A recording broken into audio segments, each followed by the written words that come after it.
क्या आपने कभी सोचा है कि जब इंसान की आखिरी घड़ी आती है तो उसे सबसे पहले क्या दिखता है?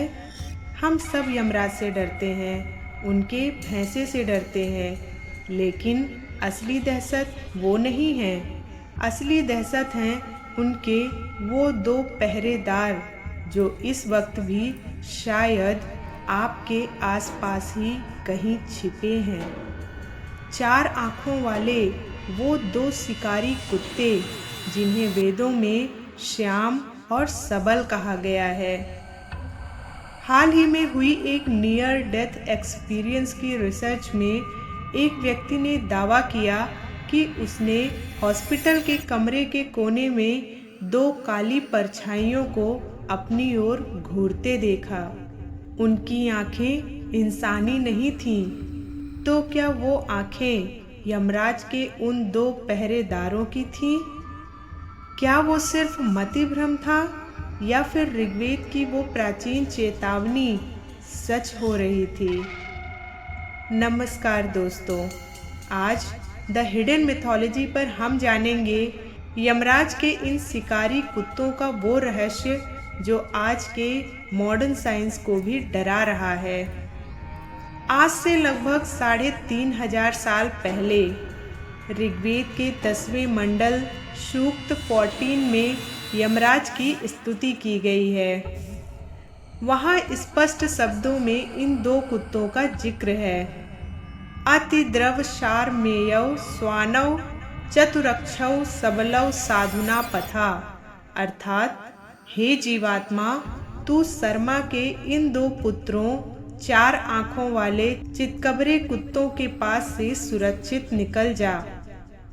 शास्त्र कहते हैं कि ये सरमेया हैं, देवकुतिया शर्मा की संतान। इनका नाम है श्याम और सबल। श्याम जो गहरे काले रंग का है और सबल जो चितकबरा या भूरा है। लेकिन इनकी सबसे डरावनी बात है इनकी चार आँखें। पौराणिक विज्ञान के अनुसार इनकी चार आँखें केवल देखने के लिए नहीं हैं। दो आँखें इस भौतिक संसार को देखती हैं और दो आँखें आध्यात्मिक संसार या मृत्यु लोक को। यानी आप चाहे कहीं भी छिप जाएं, इनकी नज़रों से बचना असंभव है।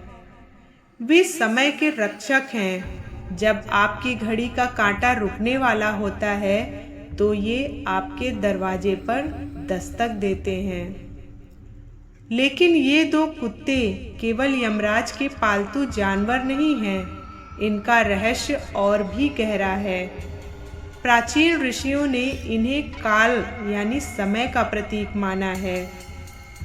श्याम और सबल वास्तव में दिन और रात के संधि काल हैं। जब दिन खत्म होता है और रात शुरू होती है यानी सांझ का समय, और जब रात खत्म होती है और दिन शुरू होता है यानी भोर का समय। यही वो समय है जब ये कुत्ते सबसे ज़्यादा शक्तिशाली होते हैं। इसीलिए पुराने बुजुर्ग कहते थे कि गोधूल बेला में ना तो घर से बाहर निकलना चाहिए और ना ही सोना चाहिए।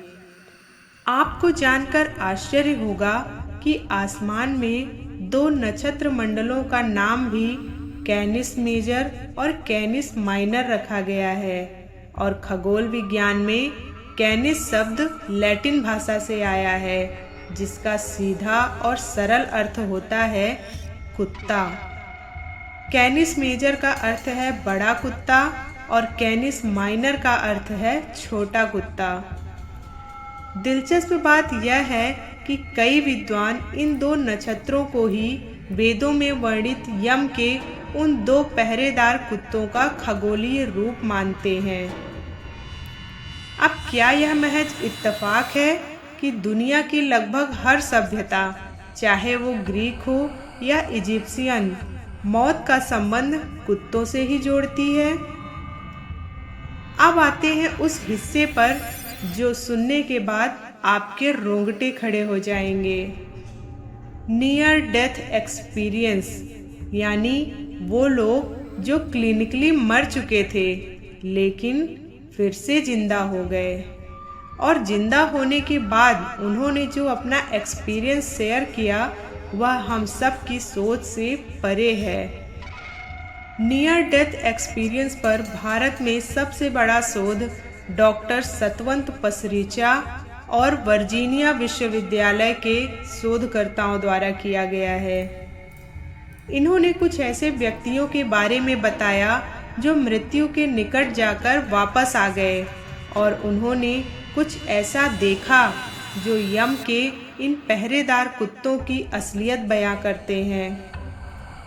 पहला केस है छज्जू बनिया का। छज्जू बनिया का मामला डॉक्टर सतवंत पसरीचा की रिसर्च में सबसे चर्चित रहा है। 1975 की बात है। राजस्थान के छज्जू बनिया बीमार पड़े और उन्हें मृत मान लिया गया।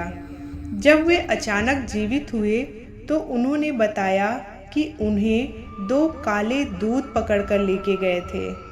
उन्होंने बताया कि वे यमलोक पहुँचे, जहाँ चित्रगुप्त जैसे एक व्यक्ति ने किताब देखकर कहा, इसे क्यों लाए हो, हमें तो छज्जू कहार को लाना था। दिलचस्प बात यह थी कि उसी दिन उनके गांव में छज्जू नाम के एक दूसरे व्यक्ति की सचमुच में मृत्यु हो गई थी। दूसरा केस है मंगल सिंह का।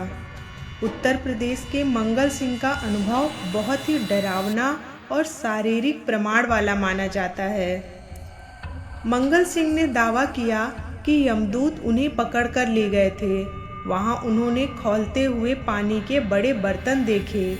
उन्होंने बताया कि एक दूत ने उन्हें वापस भेजते हुए उनके हाथ पर हाथ रखा, जो इतना गर्म था कि उनका हाथ जल गया। जब वे होश में आए तो उनके बाएं हाथ पर जलने का एक असली निशान मौजूद था, जिसे उन्होंने शोधकर्ताओं को दिखाया भी। अब बात करते हैं कि विदेशियों ने अपने मौत के बाद क्या महसूस किया। पश्चिमी देशों के एनडीई केस अक्सर भारतीय केसों से थोड़े अलग होते हैं। जहां भारतीय लोग यमदूत देखते हैं, वहीं विदेशी केसेस में अक्सर रोशनी की सुरंग का ज़्यादा जिक्र मिलता है। इसमें सबसे चर्चित केस है डॉक्टर एबन अलेक्जेंडर का। यह केस इसलिए खास है क्योंकि एबन खुद एक दिमाग के डॉक्टर यानी न्यूरोसर्जन थे और एनडीई में विश्वास ही नहीं करते थे। 2008 में एक दुर्लभ दिमागी संक्रमण के कारण वे 7 दिनों तक कोमा में रहे। डॉक्टरों के अनुसार उनका सेरिब्रल कॉर्टेक्स यानी दिमाग का वह हिस्सा जो यादें बनाता है, पूरी तरह से काम करना बंद कर चुका था।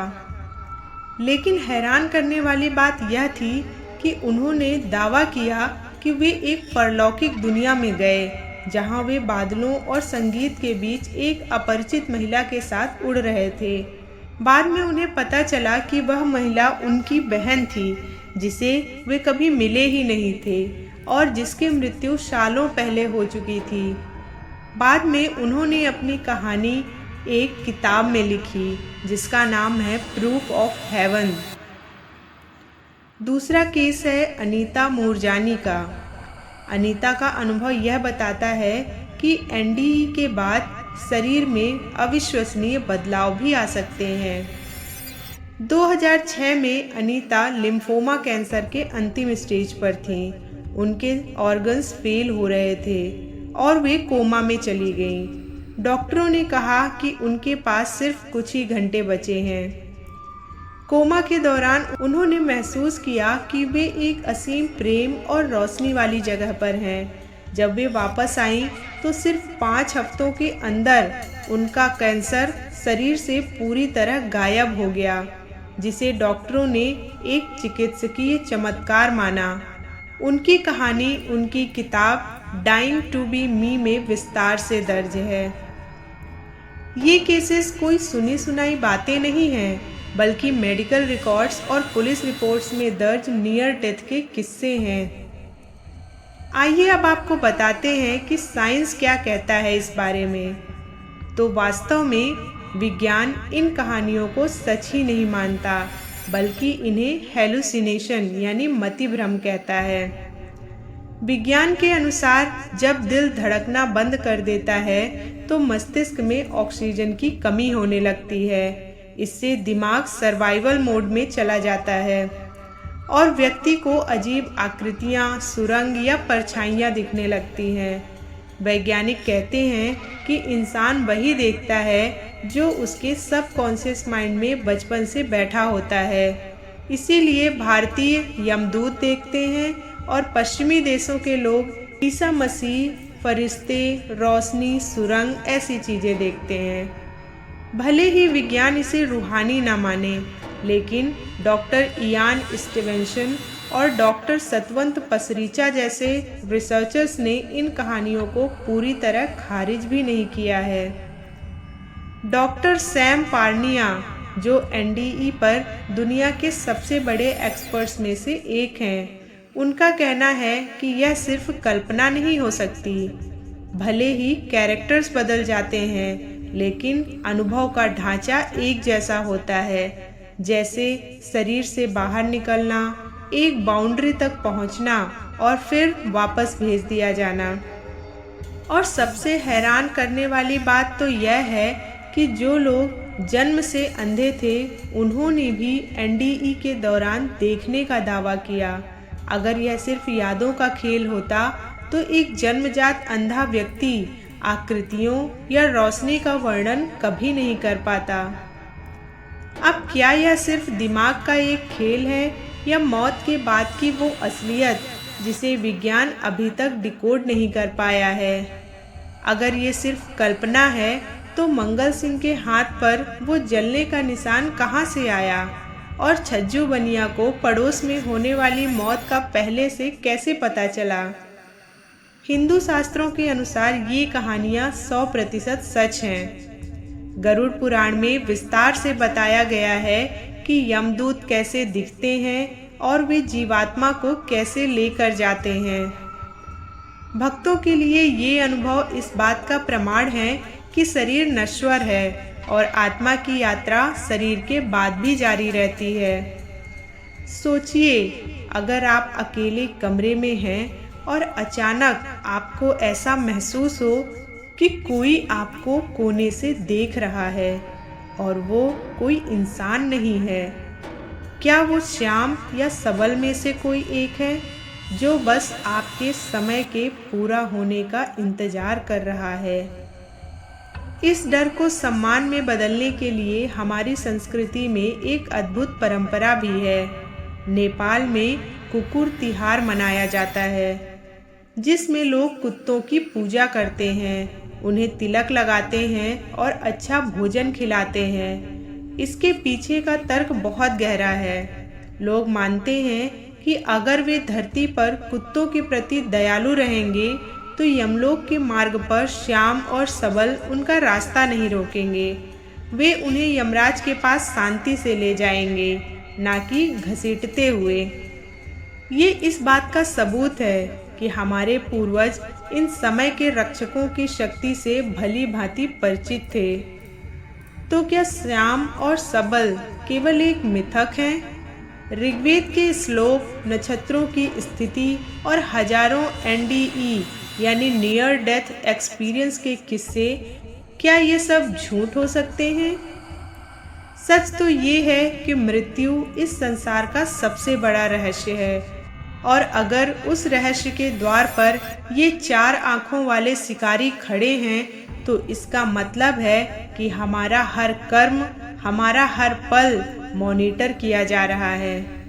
मौत के बाद शायद एक अज्ञात ऊर्जा है। जब हमारी चेतना उस ऊर्जा से मिलती है तो हमारा दिमाग उसे समझने के लिए उन प्रतीकों का सहारा लेता है जिन्हें हम जानते हैं। जैसे एक ही पानी को कोई वाटर कहता है तो कोई जल, वैसे ही वो अंतिम सच अलग अलग संस्कृतियों में अलग अलग रूप में दिखाई देता है।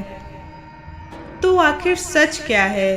क्या श्याम और सबल वाकई यमराज के शिकारी हैं या फिर ये मरते हुए दिमाग की आखिरी कल्पना है? अब चाहे एक हिंदू को यमदूत दिखे या एक ईसाई को फरिश्ते, लेकिन संदेश दोनों का एक ही है, आपका समय पूरा हुआ। अगली बार जब आप किसी कुत्ते को रात के सन्नाटे में बेवजह आसमान की तरफ देखकर भौंकते हुए सुने तो रुकिए। शायद वो किसी ऐसी चीज को देख रहा है जिसे आपकी दो आंखें नहीं देख सकती हैं। शायद समय का कोई रक्षक आपके करीब से गुजरा हो। अगर आपको यह वीडियो पसंद आई हो तो द हिडन मिथोलॉजी को सब्सक्राइब करना मत भूलिएगा। इस वीडियो को एक लाइक और शेयर जरूर करिएगा और हमें कमेंट में बताइएगा, क्या आपने कभी किसी ऐसी परछाई को महसूस किया है? हमेशा सतर्क रहें, क्योंकि समय किसी के लिए नहीं रुकता। जय महाकाल।